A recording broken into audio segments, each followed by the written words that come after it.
नमस्कार दोस्तों, welcome back to my YouTube channel. अगर आप लोग मेरे चैनल पर नए हैं तो मैं आपसे रिक्वेस्ट करता हूं कि मेरे चैनल को ज़रूर सब्सक्राइब कर लीजिए दोस्तों, और बेल आइकन को भी प्रेस कर लीजिए। तो आज का टॉपिक है दोस्तों, हमारा आज का टॉपिक है जिसमें हम कवर करने वाले हैं दोस्तों, जो कि है भारतीय अनुच्छेद से टॉप 50 महत्वपूर्ण प्रश्न, जो आपके किसी भी एग्जाम में महत्वपूर्ण शामिल होने वाला है दोस्तों। तो आप लोग वीडियो को अच्छे से देखिएगा और लास्ट तक देखिएगा। तो अनुच्छेद 1 में है हमारा भारत का नाम और राज्य। तो इसमें है दोस्तों, भारत अर्थात इंडिया एक संघ होगा। भारत का राज्य क्षेत्र उन राज्यों और संघ क्षेत्रों से मिलकर बनेगा जो पहले से निर्धारित है दोस्तों। अनुच्छेद 2 में चलते हैं दोस्तों। तो अनुच्छेद 2 कहता है नए राज्यों का प्रवेश या स्थापना। इसमें संसद को अधिकार है कि वह किसी नए राज्य को भारत में शामिल कर सकती है या नया राज्य बना सकती है दोस्तों। अनुच्छेद 3 हमारा है। अनुच्छेद 3 में है राज्यों की सीमाओं में परिवर्तन।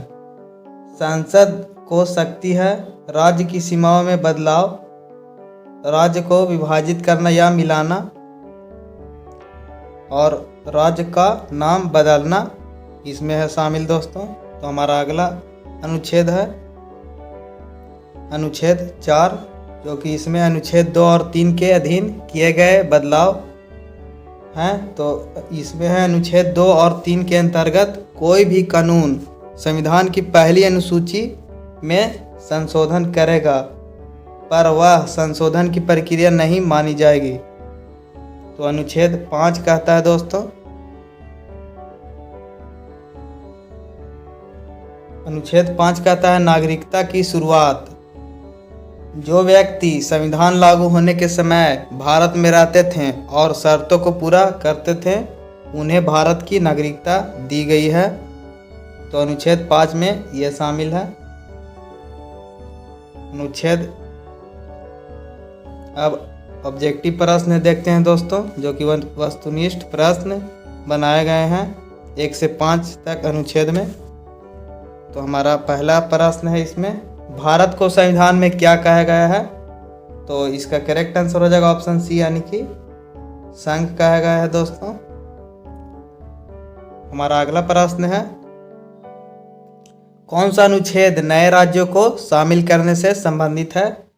तो इसका करेक्ट आंसर हो जाएगा ऑप्शन बी, यानी कि अनुच्छेद 2 इसका सही जवाब होगा दोस्तों।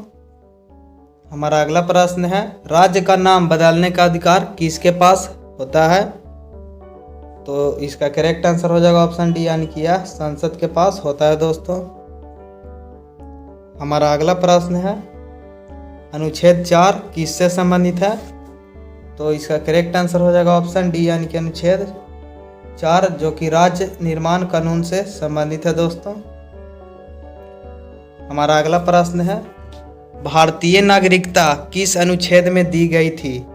तो इसका करेक्ट आंसर हो जाएगा ऑप्शन सी, यानी कि यह अनुच्छेद 5 में दिया गया था दोस्तों। हमारा अगला अनुच्छेद 6 से 10 तक है दोस्तों। तो अनुच्छेद 6 में दिया गया है पाकिस्तान से आने वाले लोगों की नागरिकता। तो इसमें है जो व्यक्ति 19 जुलाई 1948 से पहले या बाद में पाकिस्तान से भारत में आए थे, उन्हें भारत की नागरिकता शर्तों के अनुसार दी गई। तो इसमें अनुच्छेद 6 में यही है दोस्तों। अनुच्छेद 7 में है, अनुच्छेद 7 में पाकिस्तान गए लोगों की नागरिकता है अनुच्छेद 7 में। तो जो लोग भारत छोड़कर पाकिस्तान चले गए थे और बाद में भारत लौटे, उनकी नागरिकता कुछ शर्तों के आधार पर तय की गई। अनुच्छेद 8 में है दोस्तों, विदेशों में रहने वाले भारतीयों की नागरिकता। तो इसमें है वे भारतीय मूल व्यक्ति जो भारत से बाहर रहते हैं और जिनके पास भारत सरकार द्वारा जारी पंजीकरण है, वे भारतीय नागरिक हो सकते हैं। तो अनुच्छेद 9 में है दोस्तों,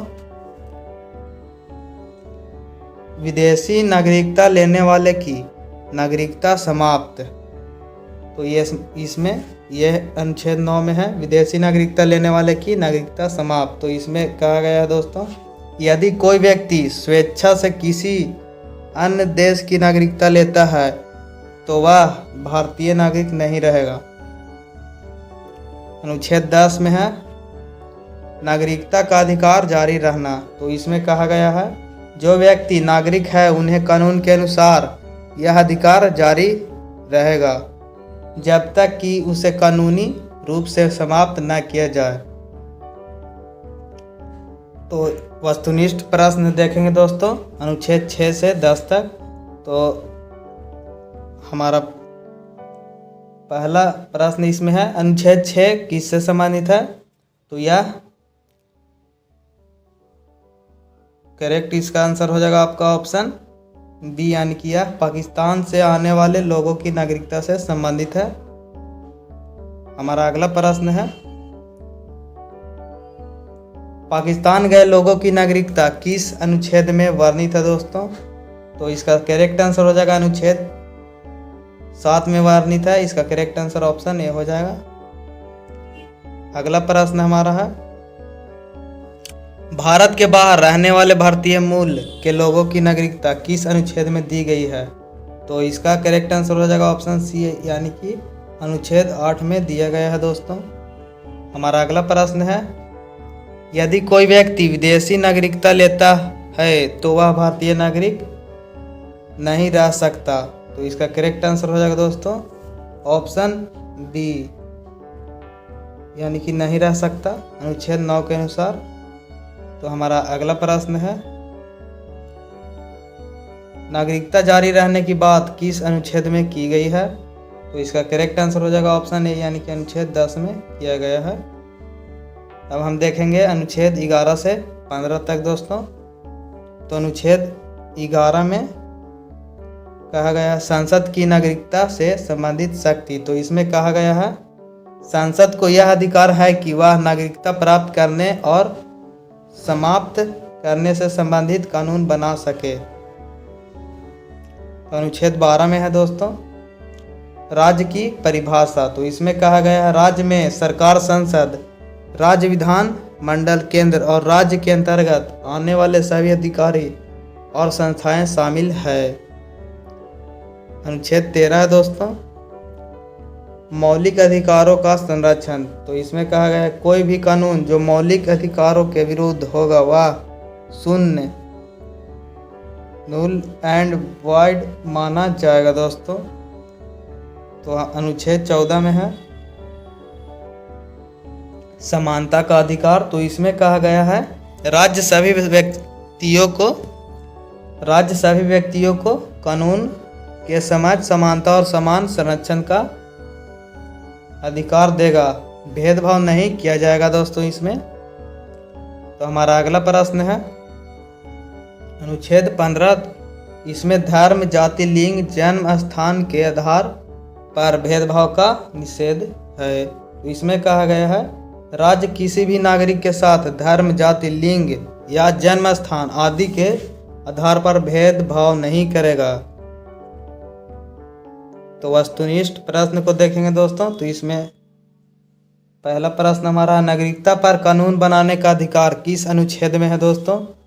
तो इसका करेक्ट आंसर हो जाएगा ऑप्शन सी, यानी कि अनुच्छेद 11 में है। हमारा अगला प्रश्न है, राज्य की परिभाषा किस अनुच्छेद में दी गई है? तो इसका करेक्ट आंसर हो जाएगा ऑप्शन बी, यानी कि अनुच्छेद 12 में दिया गया है। हमारा अगला प्रश्न है, अगर कोई कानून मौलिक अधिकारों का उल्लंघन करता है तो वह क्या होगा दोस्तों? तो वह शून्य माना जाएगा, यानी इसका करेक्ट आंसर ऑप्शन डी हो जाएगा, वह शून्य माना जाएगा दोस्तों अनुच्छेद 13 के अनुसार। हमारा अगला प्रश्न है, कानून की नज़र में समानता का अधिकार किस अनुच्छेद में है? तो अनुच्छेद 14 में है। इसका करेक्ट आंसर हो जाएगा ऑप्शन बी, अनुच्छेद 14। हमारा अगला प्रश्न है, किस अनुच्छेद में भेदभाव का निषेध किया गया है दोस्तों? तो अनुच्छेद 15 में किया गया है। इसका करेक्ट आंसर हो जाएगा ऑप्शन डी, अनुच्छेद 15। हमारा अगला प्रश्न है दोस्तों, अनुच्छेद 93 में क्या प्रावधान है? तो इसका करेक्ट आंसर हो जाएगा ऑप्शन बी, यानी कि लोकसभा के अध्यक्ष और उपाध्यक्ष का चुनाव से इसका है प्रावधान दोस्तों। हमारा अगला प्रश्न है, अनुच्छेद 94 का विषय क्या है? तो इसका करेक्ट आंसर हो जाएगा ऑप्शन ए, यानी कि लोकसभा अध्यक्ष का त्यागपत्र व पद समाप्ति विषय। हमारा अगला प्रश्न है, अनुच्छेद 98 किस विषय से संबंधित है दोस्तों? तो संसद सचिवालय विषय से संबंधित है। हमारा अगला प्रश्न है, अनुच्छेद 99 के अनुसार संसद सदस्य शपथ किसके समक्ष लेता है? तो इसका करेक्ट आंसर हो जाएगा ऑप्शन सी, यानी कि लोकसभा अध्यक्ष या व्यक्ति जिसे राष्ट्रपति नामित करें। हमारा अगला प्रश्न है, अनुच्छेद 100 क्या बताता है? तो अनुच्छेद 100 क्या बताता है दोस्तों? तो इसका करेक्ट आंसर हो जाएगा ऑप्शन बी, यानी कि संसद में मतदान एवं निर्णय प्रक्रिया बताता है। हमारा अगला प्रश्न है, अनुच्छेद 101 का संबंध किससे है? तो इसका करेक्ट आंसर हो जाएगा दोस्तों ऑप्शन सी, यानी कि संसद सदस्य का त्यागपत्र और 2 जगह से सदस्यता संबंधित है दोस्तों। इसका करेक्ट आंसर हो जाएगा ऑप्शन सी, यानी कि संसद सदस्य का त्यागपत्र और 2 जगह से सदस्यता से संबंधित है। हमारा अगला प्रश्न है, अनुच्छेद 102 किस विषय से संबंधित है? तो इसका करेक्ट आंसर हो जाएगा दोस्तों ऑप्शन बी, यानी कि संसद सदस्य की अयोग्यता से संबंधित है। हमारा अगला प्रश्न है, अनुच्छेद 105 किस विषय से संबंधित है? तो इसका करेक्ट आंसर हो जाएगा दोस्तों आपका ऑप्शन बी, यानी कि संसद सदस्यों की शक्तियां, विशेषाधिकार और प्रतिरक्षण से संबंधित है। हमारा अगला प्रश्न है, अनुच्छेद 106 में क्या प्रावधान है? तो इसका करेक्ट आंसर हो जाएगा दोस्तों ऑप्शन सी, यानी कि संसद सदस्यों का वेतन और भत्ता से संबंधित है। हमारा अगला प्रश्न है, अनुच्छेद 107 किससे संबंधित है? तो इसका करेक्ट आंसर हो जाएगा दोस्तों ऑप्शन ए, यानी कि यह विधेयक की प्रक्रिया से संबंधित है। हमारा अगला प्रश्न है, अनुच्छेद 108 क्या बताता है? तो इसका करेक्ट आंसर हो जाएगा दोस्तों ऑप्शन बी, यानी कि संसद की संयुक्त बैठक की व्यवस्था बताता है। हमारा अगला प्रश्न है, अनुच्छेद 110 के अनुसार मनी बिल वित्त विधेयक को कौन परिभाषित करता है? तो इसका करेक्ट आंसर हो जाएगा ऑप्शन बी, यानी कि लोकसभा अध्यक्ष परिभाषित करता है। काफ़ी महत्वपूर्ण प्रश्न है दोस्तों, आप लोग अच्छे से ये वीडियो को पूरा देखिए। अनुच्छेद 112 का क्या संबंध है दोस्तों? तो इसका करेक्ट आंसर हो जाएगा ऑप्शन सी, यानी कि केंद्र सरकार का वार्षिक वित्तीय विवरण बजट से संबंध है। हमारा अगला प्रश्न है, अनुच्छेद 123 किससे संबंधित है? तो इसका करेक्ट आंसर हो जाएगा ऑप्शन बी, यानी कि राष्ट्रपति द्वारा अध्यादेश जारी करना।